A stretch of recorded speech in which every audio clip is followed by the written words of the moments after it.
Hi, this is positive stories by Ghibran. ரொம்ப வருஷம் முன்னாடி வயசானவர் ஒருத்தர் இருந்தார். அவர் பயங்கரமான படிப்பாளி. படிப்புனால தான் தான் இவ்வளவு முன்னேறி இருக்காரு அப்படின்னு அவர் ரொம்ப நம்பினார். அதே மாதிரி புக்கில் சொல்கிறது எப்போவுமே சரியாக தான் இருக்கும்னு நம்புகிறவர். அப்படி இருக்கிற அவருக்கு ஒரு நாள் திடீர்னு அவரோட செருப்பு பிஞ்சிருச்சு. அவருக்கு ஒன்றுமே புரியல. என்னடா செருப்பு பிஞ்சிருச்சு, என்ன பண்ணுறது அப்படின்னு தெரியாமல் இருந்திருக்காரு. இனிமேல் வெளியில் போகணும், கடைக்கு போகணும், லைப்ரரிக்கு போகணும், எப்படி போகிறதுன்னு குழம்பி போய் இருக்கும்போது அவருக்கு திடீர்னு ஒரு ஐடியா தோணியிருக்கு.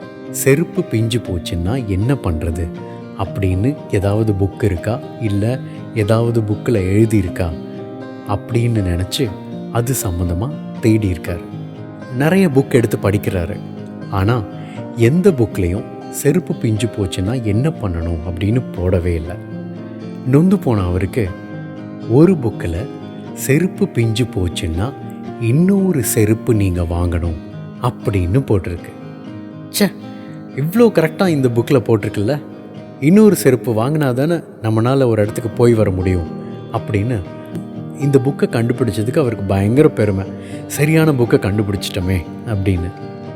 அப்போ தான் அந்த புக்கில் இன்னொரு அதிர்ச்சியான விஷயம் இருந்திருக்கு. அது என்னன்னா, செருப்பு இல்லாமல் இவர் நடந்துட்டு இருந்தால் அவருக்கு காலில் புண்ணு வரும். ஒரு கட்டத்துக்கு மேலே அந்த புண்ணு பெருசாச்சுன்னா அவர் காலையே எடுக்க வேண்டிய நிலை வரலாம் அப்படின்னு அதில் போட்டிருக்கு. அதை படித்து அவர் உடனே செருப்பு வாங்கணும்னு முடிவு பண்ணிட்டார். ஆனால் அவருக்கு பெரிய சேலஞ்ச் ஒன்று இருந்துச்சு.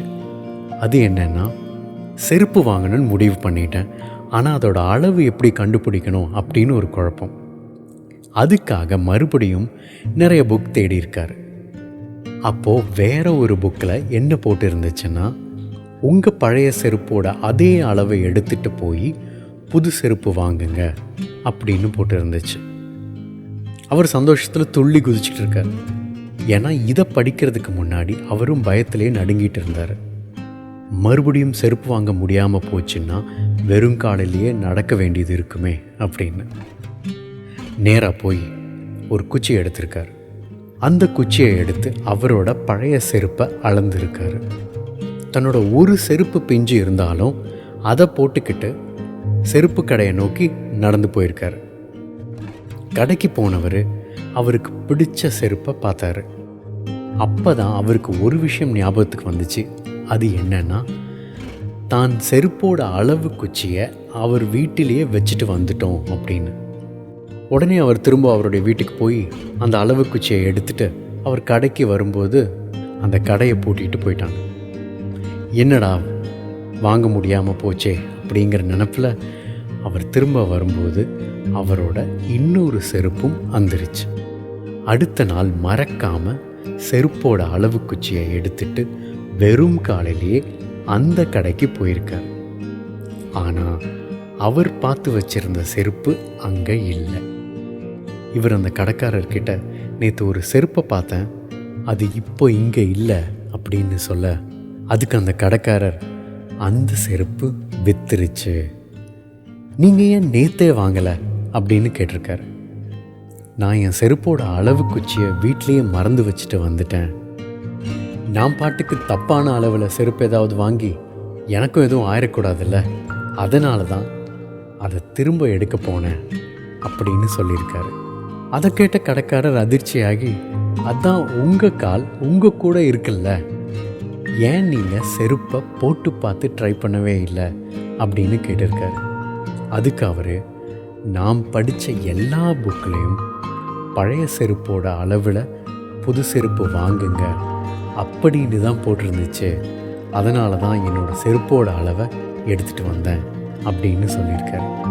இதை கேட்ட அந்த செருப்பு கடைக்காரரு சிரிச்சுக்கிட்டே, செருப்பு வாங்கிறதுக்கெல்லாம் புக்கை படிக்காதீங்க, செருப்பு வாங்க கொஞ்சம் பணமும் கொஞ்சம் பொது அறிவும் இருந்தால் போதும் அப்படின்னு சொல்லியிருக்காரு.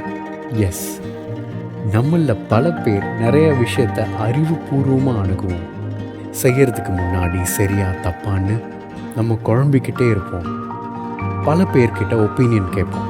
அதை பற்றி புக்லேயோ இல்லை ஆன்லைன்லேயோ ஏதாவது போட்டிருக்கான்னு தேடுவோம்.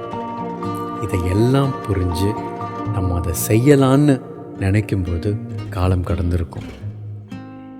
எல்லாத்துக்குமே யோசிச்சுக்கிட்டே இருக்கக்கூடாது. ஒரு கட் ஃபீலிங்கில் இறங்கிடணும். அது ஏன்னா படிப்பு சொல்லி கொடுக்குற அறிவை விட அனுபவம் சொல்லி கொடுக்குற அறிவு சிறந்தது. தேங்க்யூ. நீங்கள் கேட்ட இந்த பாசிட்டிவ் ஸ்டோரிஸை உங்கள் ஃப்ரெண்ட்ஸுக்கும் ஃபேமிலிக்கும் ஷேர் பண்ணுங்கள். பாசிட்டிவிட்டியை ஸ்ப்ரெட் பண்ணுங்கள். உன் வாழ்க்கை உன் கையில்.